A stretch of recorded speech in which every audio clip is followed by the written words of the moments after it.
dia, boa tarde, boa noite, dependendo do horário que você esteja assistindo a este vídeo.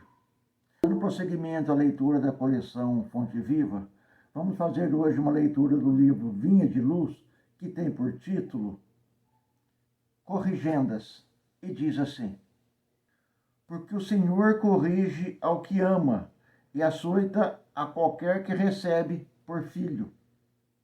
Paulo, Hebreus 12:6.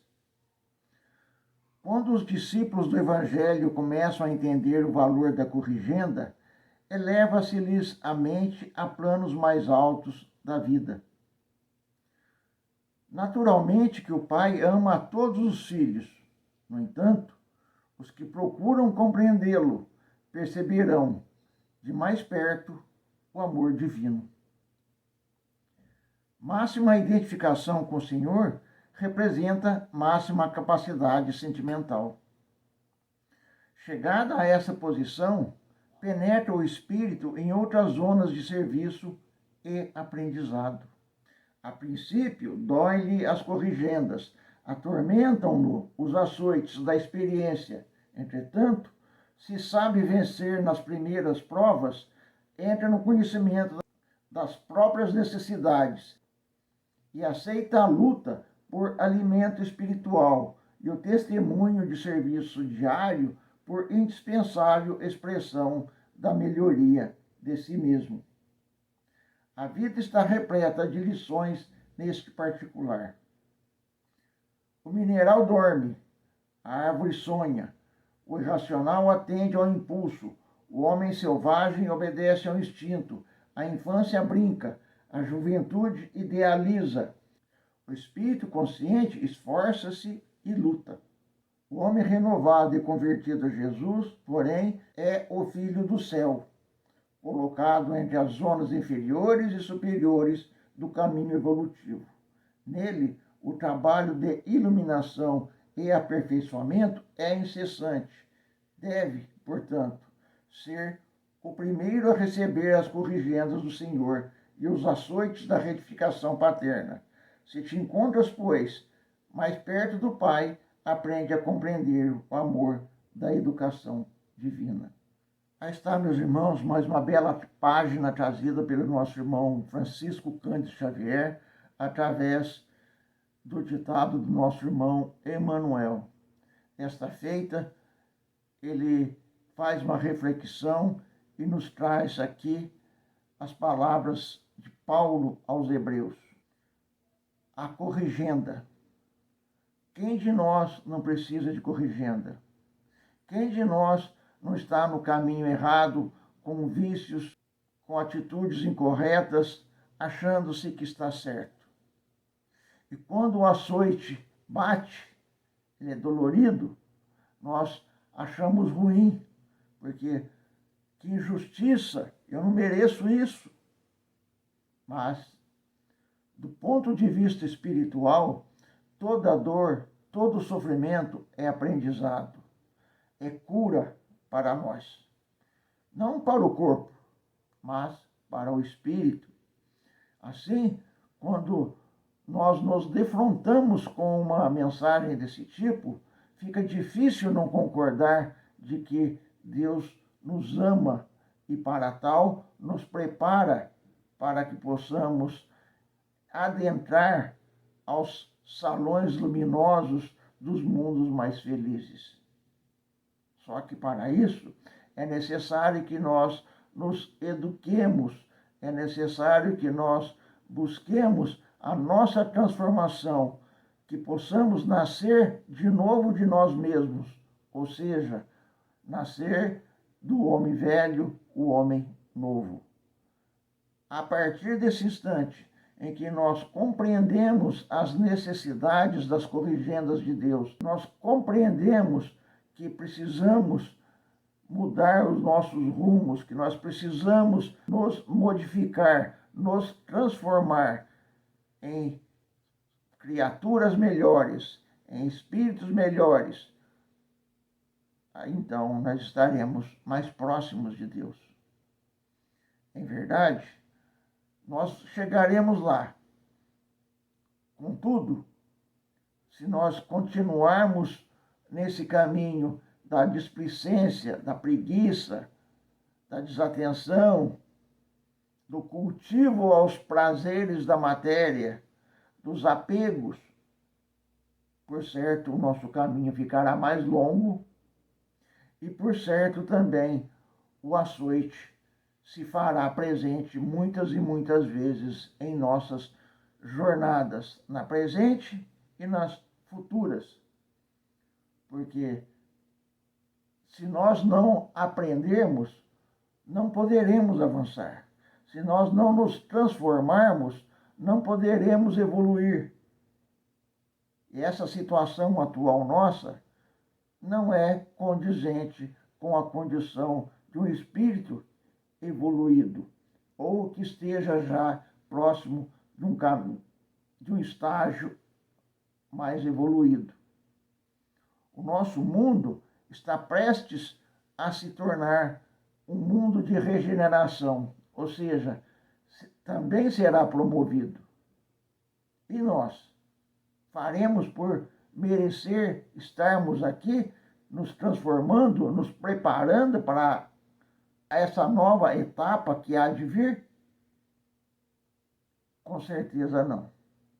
Porque a decadência, porque a imoralidade, porque o orgulho, a vaidade, o egoísmo campeiam por toda parte.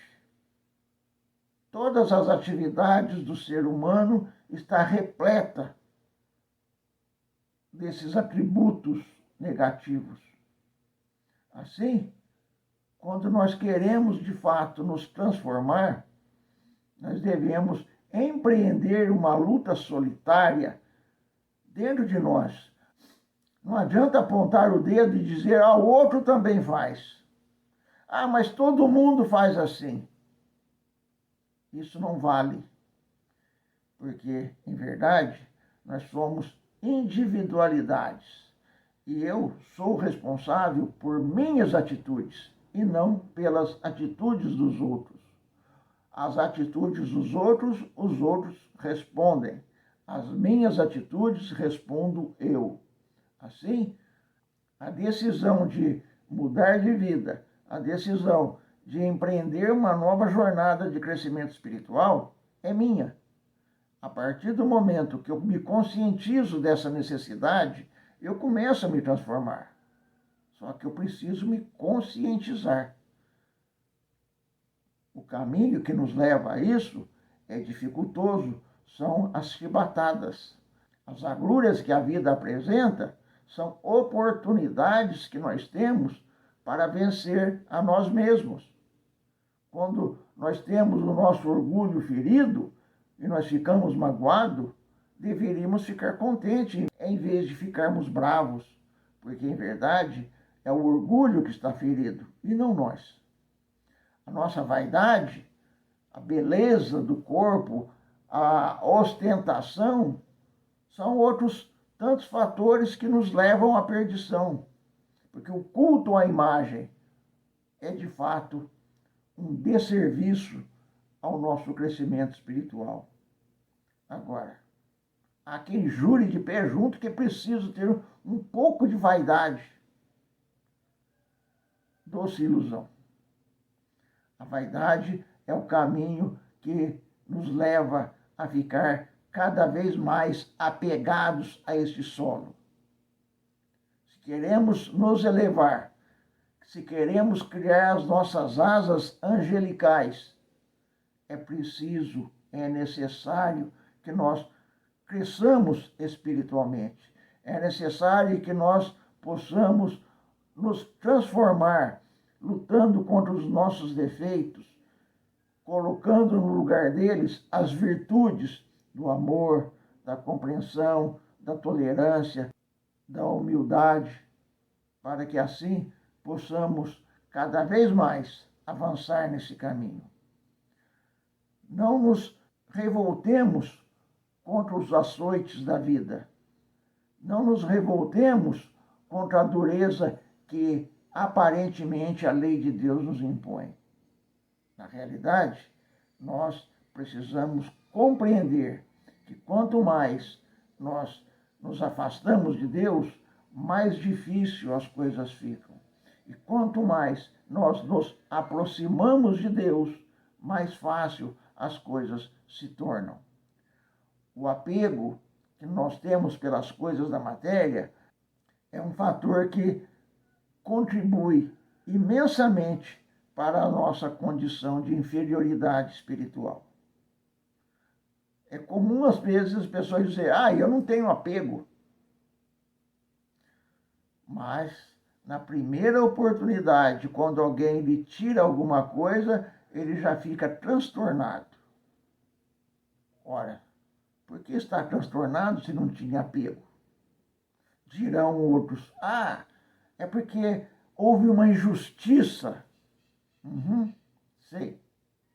Então, compreendamos que tudo faz parte do plano de Deus para o nosso crescimento espiritual.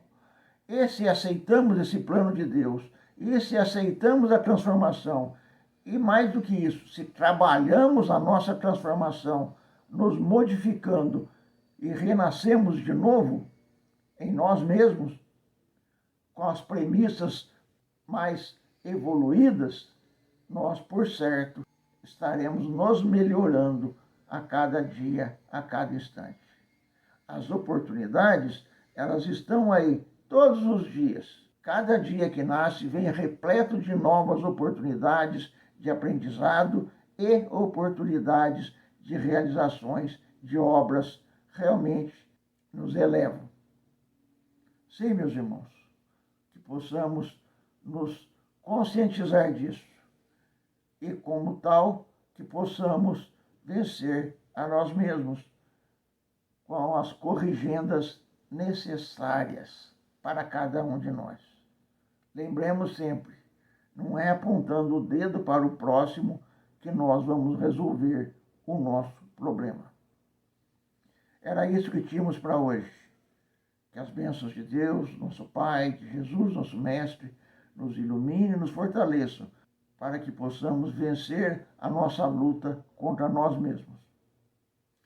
Fiquemos com as bênçãos de Deus, nosso Pai, de Jesus, nosso Mestre. Que assim seja.